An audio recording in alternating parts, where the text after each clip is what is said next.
Hello everybody and welcome back to the woods. Thank you for tuning in to another video of mine, and we are here in Snowdonia National Park with 823 square miles of wilderness and outstanding beauty. So please feel free to join me on this 2-day wild camp.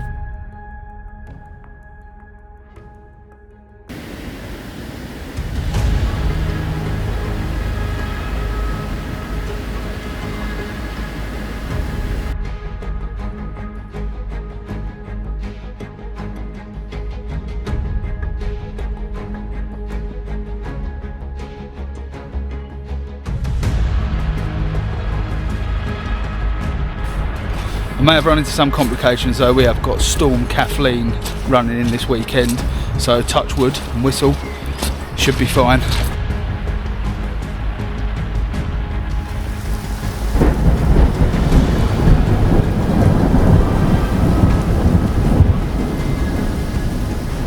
I do apologise if you can't hear me, but it's the river. She's still flowing fierce.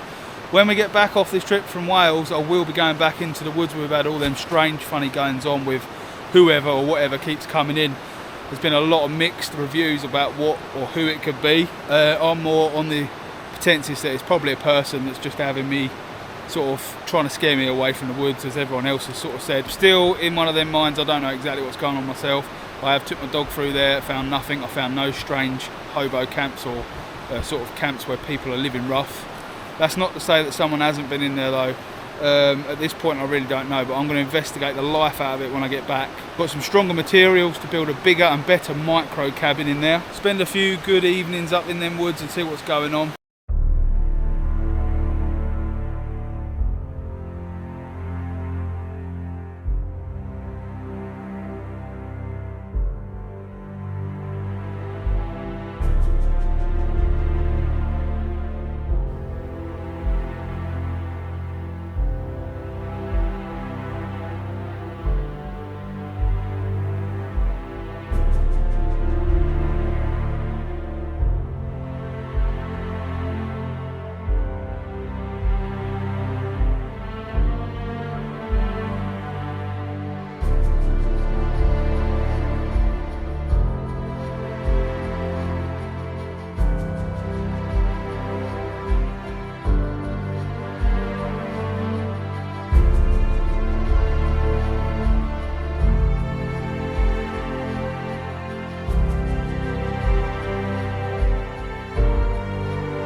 Hit, and I'm really starting to regret a couple of my decisions now.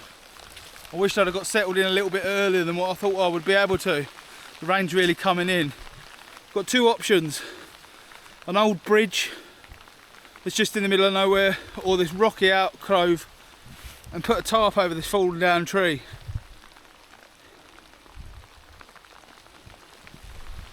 At the moment there's quite a lot of rain. I'm just worried that this outcrop is going to fill with water and perhaps I'll have an even wetter night. So as creepy as it is, I think the bridge will hold more sort of safety.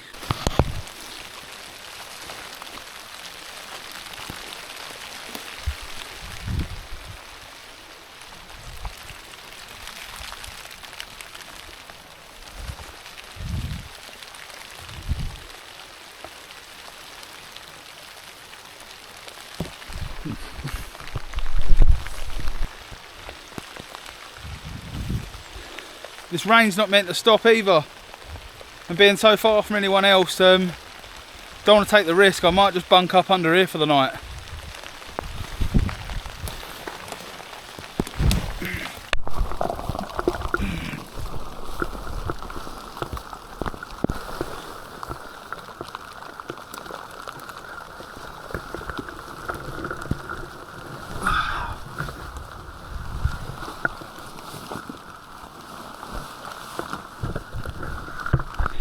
This is adequate enough to keep me dry for the night. I think I might use my second option, which is an old abandoned railway bridge that was used for little mining carts back in the day, just further up into the mountain. So I'm going to get out of here and get myself up there, spend the night there. Hopefully tomorrow I'll be able to get the hammock up.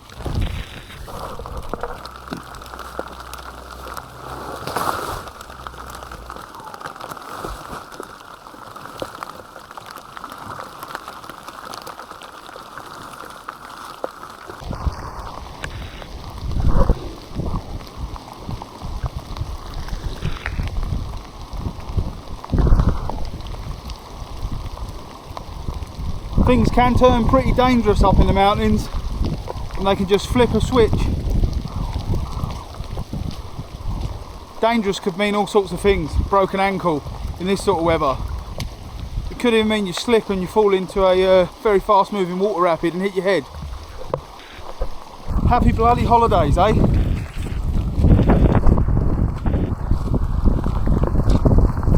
Keep your hundreds of pounds worth of wet gear, 30 quid all this lot. So I'm up under this little bridge now. There's quite a lot of water flow coming through it. But if I can get myself up off the floor, and I can sleep in my bivvy bag just for tonight.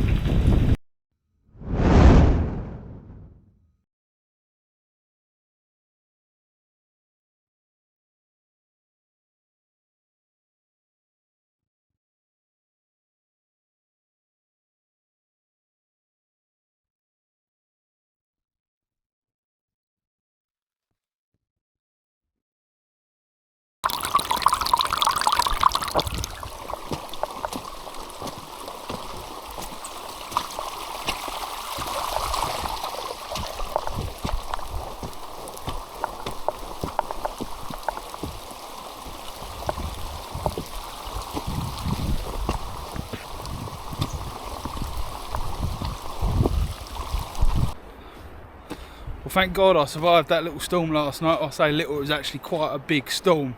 It's one of the first ones that had me worried for quite a while. I abandoned the bridge idea and went back to that overhang rock. Just stayed in my bivvy bag and tucked up my sleeping bag. But the weather is 10 times better today. I'm on my last dry set of clothing because of yesterday. It was an absolute horrendous, horrific downpour. Really high winds, up 70 miles an hour. But second day, fingers crossed. So this actually really does make you appreciate how far out of the way you are when you start to come across old buildings like this on the base of this mountain. Unbelievable. You can imagine people would have spent countless hours putting every single rock into this dry stack building, and it's been here that long that a fairly mature tree has actually grown. Had I found this last night during the storm, this probably would have been home for the night. Absolutely amazing bits of history like this just left in the middle of nowhere. I mean, this makes you appreciate how far out the way you actually are here. Absolutely breathtaking, and to be on your own as well, it does give you a certain buzz, and only the wild campers at Solo Camp will be able to relate to that.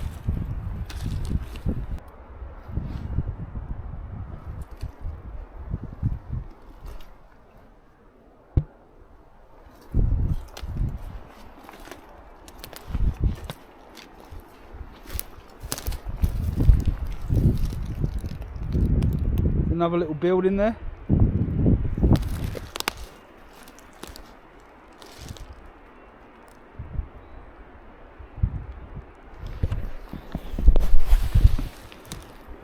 That does bring me to my next thing actually, on all the comments that I've had on my latest videos of what strange stuff's going on back at home. You don't realise, although where I am, we are out of the way, this is extremely out of the way. So I might do a bit of reading up and see if anyone in the local area has had any sightings. I know there's plenty of big cat sightings, which is part and parcel of the journey me being here. Obviously me being here for multiple days, I've only got the action cam on me. I've left my main camera at home purely because of that situation I had with this camera. I left my whole battery charging pack and batteries about 3/4 of a mile away from my last camp. I had to go and retrieve them this morning. Didn't get a lot of video at all last night, and the things I did get, because I haven't got no mic with me, was pretty unusable. And that was just going on the phone.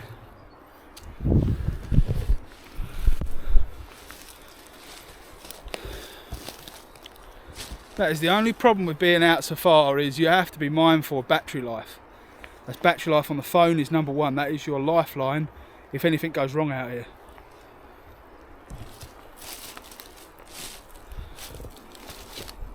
And the most second important is you lot. You want to come with me, so I need to make sure I've got enough juice in this thing and the 3 batteries that I carry so that you can be part of the journey.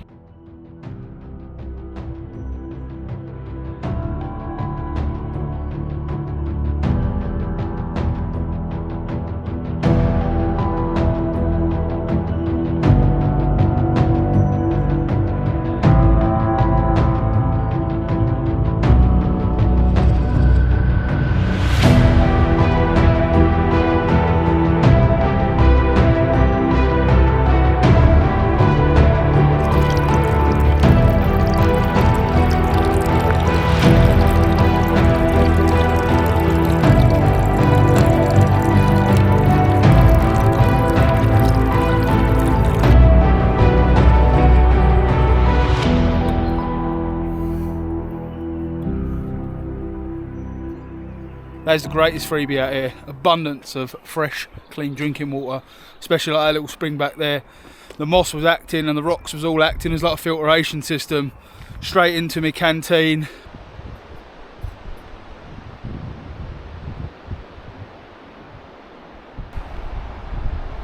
I think I might have to take my chances and go and camp next to the river if on. It's not ideal, but if I can't get to sleep because of the noises, then I have bought a whole bottle of whiskey with me, by the way.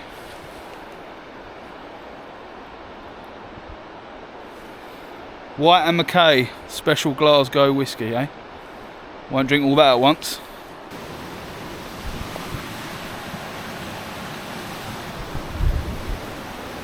You know what, sod it, I think I might just bivvy bag inside this little crevice here. Obviously after spending the night underneath that rock on the side of the mountain last night, the bivvy bag and the little self-inflating mat that I've got in there ain't too bad. It saves me setting the hammock up and a lot more trouble than what it's worth of trying to get the thing down in the morning. I can just wrap it up, put it back in my bag. I'm gonna have a cup of tea and have a think on it.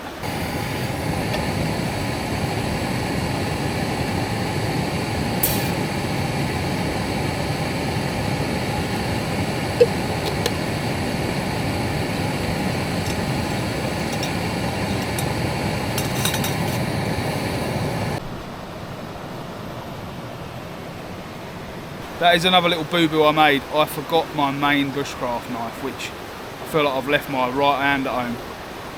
All I've got is my Buck 110. Although I keep this in my bag religiously, this is sort of my cooking knife, if you like. Cut sort of steak out of it, cut chicken out of it. Godsend that this is in the bag. In honour of this little trip, if you subscribe and put in the name of this whiskey with whiskey I'm in the comments, you could win 3 little bottles of this whiskey. And these are the world's smallest bottles of whiskey as per the World Guinness Book of Records. You have to be 18 and you'll have to email me and all the rest of it if you win. Good luck. Look at that, look. Perfect. Medicinal purposes, ain't even enough in there to sort of toothache out.